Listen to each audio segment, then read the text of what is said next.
Até 2011, fracasso não era exatamente uma palavra associada à Pixar. Eles viraram um sinônimo de qualidade no mundo das animações.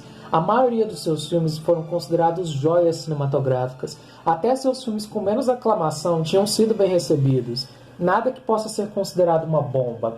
E então estreou Carros 2. E as coisas começaram a mudar. Não que o filme tenha sido um fracasso financeiro. Ele está entre as 10 maiores bilheterias de 2011. Da franquia Carros, esse foi o que mais arrecadou dinheiro. Mas é a partir desse filme que as coisas começam a esfriar para a Pixar. Esse pode não ter sido uma decepção financeira, mas em breve surgiram novos filmes que chegaram a ser fracassos de bilheteria, comprovando de vez que a linha de sucessos ininterruptos deles havia terminado. Claro, eles criam obras-primas até hoje, mas é inquestionável que a trajetória da Pixar entrou em queda. Eles passaram 15 anos construindo uma reputação de um estúdio que só cria o melhor do melhor, mas nos últimos anos, seus novos sucessos dividem lugar com novos fracassos. E por que muitos concordam que isso começou com Carros 2? Bem, por causa da mudança brusca de qualidade entre ele e os filmes que vieram antes. Se a bilheteria foi um sucesso, o mesmo não pode ser dito das críticas e do público. A crítica massacrou o filme e boa parte das pessoas entram no consenso de que esse era um filme terrível e a pior obra que a Pixar já fez. O estúdio nunca enfrentou uma recepção tão negativa até então, e eu acho que a própria Pixar se envergonha dele, já que a história de Carros 3 ignora toda a existência desse segundo filme, como se eles quisessem fingir que ele nunca existiu. Mas será que Carros 2 é tão horrível assim? Vamos analisar do que se trata esse filme. Eu disse no meu vídeo sobre o primeiro filme que um dos principais problemas dele era a decisão estranha de contar uma história com carros que não tem nada a ver com carros. É uma ideia muito estranha porque, além de não fazer diferença nenhuma contar a história com carros, ainda cria uma construção de mundo muito confusa, já que nós não sabemos como o universo daqueles seres funciona. Os criadores simplesmente surgiram com a proposta de ei, e se a gente criasse um filme onde todo mundo é um carro? E aí isso foi aprovado e pronto, por algum motivo todos os personagens são carros. É como se eu bolasse uma história sobre adoção e aí eu falasse, e se eu contasse essa história com bicicletas? Sabe, isso não soa estúpido? Então, é assim com o primeiro filme, e aqui esse problema fica ainda maior, já que a proposta de Carros 2 é ser um filme de espionagem. Um filme de espionagem sobre carros, automóveis. É uma ideia tão ridícula que dificilmente se esperaria que algo de bom saísse disso. Esse é um estúdio que já usou ideias ridículas e as transformaram em obras brilhantes, mas infelizmente isso não acontece aqui. Mas digamos que espionagem fosse um gênero que casasse perfeitamente com carros. Bom, mesmo assim, ainda seria uma ideia ruim, já que esse filme é uma continuação. Ele deveria dar continuidade a tudo que o primeiro filme estabeleceu. Sobre o que era o primeiro filme? Sobre um sujeito arrogante que se achava melhor que todo mundo e é jogado numa situação onde ele precisa aprender a amadurecer, aprender a respeitar os outros e mudar a sua visão de vida. Um segundo filme deveria dar continuidade a essa história, mas o que essa segunda parte faz? Desvia todo o rumo da história para uma trama completamente diferente do que a franquia estabeleceu. O primeiro filme não tinha nada a ver com espiões, mas então o segundo aparece e enfia o enredo de espionagem no foco de tudo. E isso cria um problema, pois que raio de franquia é essa, onde o segundo filme não tem nada a ver com o primeiro? A única coisa que os dois têm em comum é que eles têm os mesmos personagens. E é só isso mesmo. Inclusive, quando eu disse que agora eles mudaram o foco de tudo, isso inclui o personagem principal. Relâmpago não é o protagonista, e a sensação que passa é que eles escolheram o personagem mais aleatório possível para protagonizar essa história. Agora o protagonista é o alívio cômico do primeiro filme, Matt, e eu só me pergunto por quê? Por que decidiram fazer todo um filme ao redor de um alívio cômico que nem tinha história própria no primeiro filme? Matt! Tomate! A história exige atenção, já que ela não é nem um pouco simples.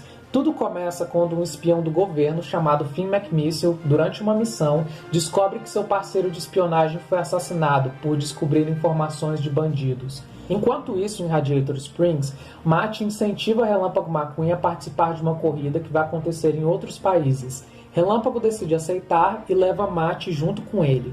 A ideia da corrida foi desse sujeito. Ele é um bilionário que inventou um combustível chamado Alinol. Então, ele criou e patrocinou a corrida para todos os competidores usarem o seu combustível. É como se essa corrida fosse uma grande propaganda para mostrar o Alinol. Agora ele afirma ter conseguido com o seu Alinol. Enfim, há um evento para comemorar a corrida em Tóquio com todos os corredores e lá alguns dos bandidos do começo do filme sequestram e matam outro espião que sabia informações valiosas deles. Mas não antes deles barrarem Matt, e ao perceber o perigo, num ato de desespero ele coloca eu acho que era um pendrive com as informações valiosas no próprio Matt. Esse carro foi ao evento para passar as informações para o Finn McMissile. Então, quando o Finn percebe que as informações estão com Matt, ele pensa: esse homem é um espião, eu vou convidá-lo para participar da minha investigação. E passamos o resto do filme acompanhando Matt em suas aventuras de espionagem e desenvolvendo sua relação com o Relâmpago. Eu vou direto ao ponto.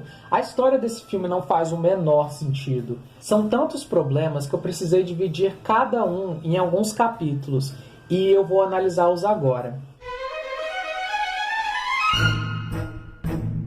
Uma das falhas da história é a mensagem que ela tenta transmitir através da amizade de Matt e Relâmpago. O que o filme quer ensinar com esses dois é que se você realmente é amigo de alguém, você tem que aceitar a pessoa do jeito que ela é e não tentar mudar o jeito dela. Quando o Relâmpago leva Matt para as corridas, ele pede que Matt mude a maneira dele de se comportar. Isso leva a alguns problemas e Matt acaba se afastando de Relâmpago. E aí Relâmpago chega à conclusão de que ele estava errado em pedir uma coisa dessas, e no final eles se reencontram e ele fica contente em ter Matt com o mesmo jeito de sempre. É uma boa mensagem, mas ela é péssima nesse filme.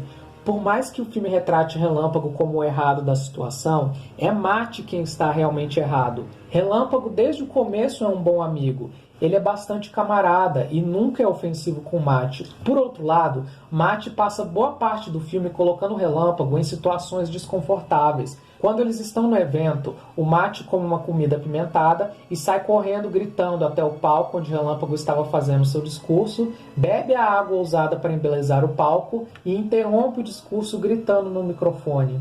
É por isso que Relâmpago pede para ele mudar o modo dele de se comportar. Não porque ele quer que Matt haja como uma outra pessoa, mas sim porque Matt estava atrapalhando o trabalho dele. Sabe eixo de roda? Eu posso explicar. Matt pensa que pode se comportar em todo lugar como se estivesse em Radiator Springs. Mas eu te pergunto, você se comporta publicamente do mesmo jeito que você se comporta na sua vida privada? Não, você continua com a sua mesma personalidade, os seus mesmos valores, mas você age de maneira mais contida, mais reservada. Por exemplo, digamos que em casa eu gosto de sentar no sofá e colocar os pés na mesa da sala. Se eu for na casa dos outros, é lógico que eu não vou fazer isso. Ali não é a minha casa. Mas pelo visto o Matt não teria problema nenhum em colocar os pés na mesa, ou as rodas no caso, você entendeu. O que me leva à próxima falha. Ele fica encarregado de aconselhar e guiar Relâmpago durante uma corrida. Mas aí ele recebe uma mensagem da colega de Finn McMissile, dizendo que ela quer se encontrar com ele, e ele vai lá e simplesmente esquece que deveria ajudar Relâmpago e abandona a corrida. E qual foi o resultado? Relâmpago perdeu. E aí, McQueen? O que aconteceu? A corrida acabou? Tá vendo o problema aqui? Ele tem motivos extremamente justificáveis para estar bravo com Matt. E ainda assim, o filme espera que fiquemos do lado de Matt. Eu sei que ele não faz nada por malícia, mas ele é totalmente inconveniente, o que o torna muito irritante. Se levarmos em conta a mensagem de Carros 2, Relâmpago não precisava mudar no primeiro filme. É os outros que deviam aceitar ele do jeito que ele era. Afinal, é isso que amigos fazem. Mas aí é que está. Ele precisava mudar. Ele era um ser cheio de defeitos que precisaram ser corrigidos para ele se tornar alguém melhor. Mas aqui o protagonista também tem defeitos que prejudicam os outros, mas os outros têm que suportar ele agindo desse jeito. Meus parabéns, filme. Graças a isso, é quase impossível sentir empatia por ele. Além disso, o filme tenta dar um pouco mais de profundidade a Matt, mostrando no terceiro ato como ele se sente decepcionado por se sentir inútil e imbecil. Poderia ser interessante acompanhar a história sobre alguém que se sente um fracassado e então percebe que pode ser algo mais na vida. Mas isso nunca é explorado. Tirando esse momento aleatório no final do filme, ele nunca demonstra qualquer insegurança sobre quem ele é. Ele passa o filme todo sendo só o cara feliz e piadista, e aquele momento só acontece porque alguém chega e fala: olha, é isso que as pessoas pensam de você, sabia? Me acha um idiota? Todo mundo acha você um idiota. E aí, 5 minutos depois, esse conflito interno mínimo já é resolvido e ele já voltou a ser o mesmo piadista feliz. Ou seja, além de desagradável, ele também é um personagem raso. Como eu já disse antes, o papel de Relâmpago nesse filme supostamente era ser alguém com ideias erradas sobre a amizade dele com Matt, mas já discutimos o porquê disso não funcionar. Nós não deveríamos estar a favor dele, mas tudo que ele faz ao longo do filme é perfeitamente justificável. Quando um personagem que deveria estar errado é alguém que você só consegue defender e simpatizar, então esse personagem não teve um desenvolvimento bem construído. Eu não preciso da sua ajuda. E eu não quero a sua ajuda. Não. Ele tem toda a razão. O primeiro filme tinha muitos personagens, então a maioria dos coadjuvantes sempre ficava em segundo plano, e apenas Sally e Doc recebiam foco. Aqui aconteceu mais ou menos a mesma coisa. Ninguém de Radiator Springs importa, nem mesmo Sally. Os únicos coadjuvantes que recebem foco são os dois novos personagens espiões, o Finn McMissile e Holly. Não são personagens ruins, mas também não são muito interessantes. Pelo menos não como Doc e Sally foram no primeiro filme. Holly é uma novata na espionagem, já que esse não é um ramo dela. Ela tenta ser bastante competente e eu acho que ela aprende a valorizar o sentimentalismo, já que antes ela não via valor nenhum em amassados e depois da aventura de Matt, ela ganha um amassado e aceita ficar com ele como recordação da aventura dele. Não, eu vou deixar amassado. É muito valioso pra mim. E é só isso que dá pra tirar de Holly. Não sabemos muito sobre ela. E a propósito, ela é o par romântico de Matt, e o romance deles nem é bem desenvolvido.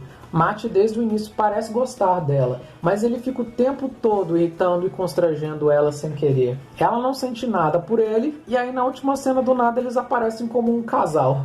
E Finn, ele é o 007, mas sem ser mulherengo.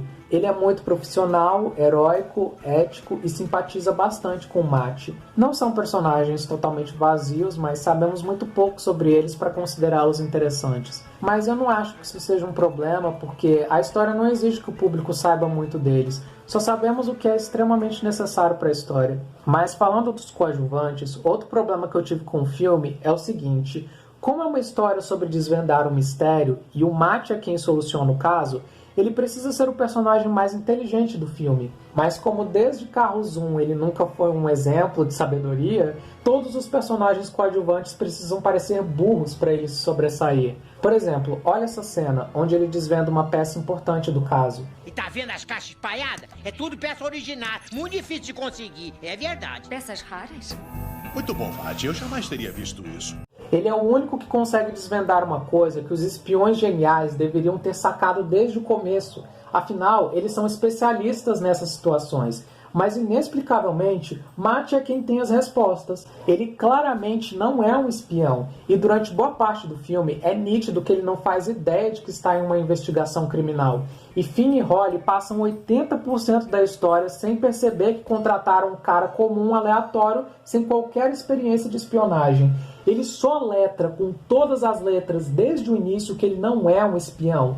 Mas por algum motivo os dois ignoram isso e pensam: ele realmente é um ótimo ator, que grande espião nós temos aqui. Sabe, para um profissional treinado que escapou da morte certa, o Finn McMissile é bastante imbecil. A vida está esfregando na cara dele e de Holly que esse carro não é um espião. E eles parecem cegos quando se trata disso. É como a Dora Aventureira perguntando onde está a raposa, sendo que a raposa está bem ao lado dela. Só uma criança muito pequena não acharia isso uma experiência intolerável. O que é isso? É só continuar com o mesmo nível de dedicação que tem usado para interpretar o guincho idiota. Trabalha com quem? FBI? Com a CIA? É óbvio que você tem muita experiência de campo. Mas meu serviço é no guincho, ajudando os outros. Claro, e o dela é desenvolver aplicativos de iPhone.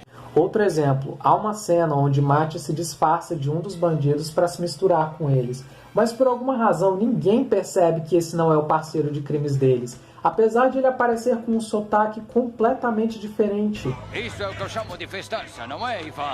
É mesmo, incrível. Eu sei que é um filme infantil e que é esperado que um filme infantil não tenha uma trama intelectual e genial, mas qual é, pessoal? Estamos falando da Pixar. Jura que esse estúdio que criou um legado em cima de filmes brilhantes não tinha nada melhor pro roteiro além de uma trama onde todo mundo tem que ser burro pra história andar pra frente? Ok, temos vários corredores sendo mortos ao longo da corrida. Ninguém sabe quem é o mandante e nem por que ele está matando. Esse é um mistério. Simples, não é? Não! Parece simples a princípio, mas quando o mistério é solucionado, a coisa toda fica extremamente confusa. Vê se essa solução do caso é coerente. O carro que deu a ideia da corrida era quem estava tentando destruir a corrida. Sim, ele é o mandante dos assassinatos. Lembram que ele criou a corrida para os corredores usarem o combustível que ele inventou, o Alinol? Então, ele matou os corredores para todo mundo pensar que eles morreram graças ao Alinol. Ele queria fazer o Alinol parecer um combustível mortal. Raciocine comigo. Ele inventou um combustível e por algum motivo, algum inexplicável motivo, ele pensou: ei, eu quero fazer com que o mundo odeie a minha própria criação. Então ele se deu ao trabalho de gastar milhões de dólares patrocinando uma corrida para o mundo inteiro conhecer o Alinol, para depois ele prejudicar a própria carreira fazendo o Alinol parecer perigoso, para o mundo voltar ao combustível que existia antes do Alinol. É tudo tão confuso e é tão óbvio que nada aqui faz sentido, mas é isso que está no filme. E é tão bagunçado quanto parece. E eu me pergunto o que raios eles pretendiam com essa trama.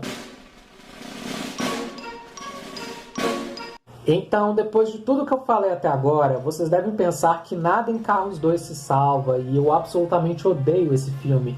Mas, pra falar a verdade, não é bem assim. Eu não odeio. O filme tem suas qualidades, como a trilha sonora, que é ótima. Você se sente num filme do James Bond. E a melhor prova são as músicas de fundo das cenas de ação. Aquilo dá uma energia tão incrível para as cenas e faz aqueles momentos ficarem ainda mais emocionantes. E já que estamos falando delas, as cenas de ação também são ótimas, o que é inacreditável considerando que são carros protagonizando as cenas. Mesmo não tendo ninguém ali com braços e pernas, o filme arruma sacadas muito criativas nas cenas de ação. Por exemplo, os carros espiões têm um tipo de compartimento para ter armas guardadas dentro deles que disparam loucamente quando ativadas. Isso é muito bizarro, mas é muito criativo. Eles também conseguem dirigir na água, voar e até atirar foguetes. Então eles não têm as limitações que um carro comum teria. E isso deixa as cenas de ação mais empolgantes. O mundo dos carros nesse filme, ao contrário do primeiro e do terceiro filme, é explorado. Não da melhor forma possível, mas é explorado. Aqui nós ficamos sabendo muito mais sobre como a sociedade deles funciona. Nós descobrimos que os bandidos se sentem motivados a sabotar a corrida porque eles foram discriminados, porque o tipo de carro que eles são é considerado inferior aos carros de corrida. Ou seja, descobrimos que existe racismo no universo dos carros. O que é loucura?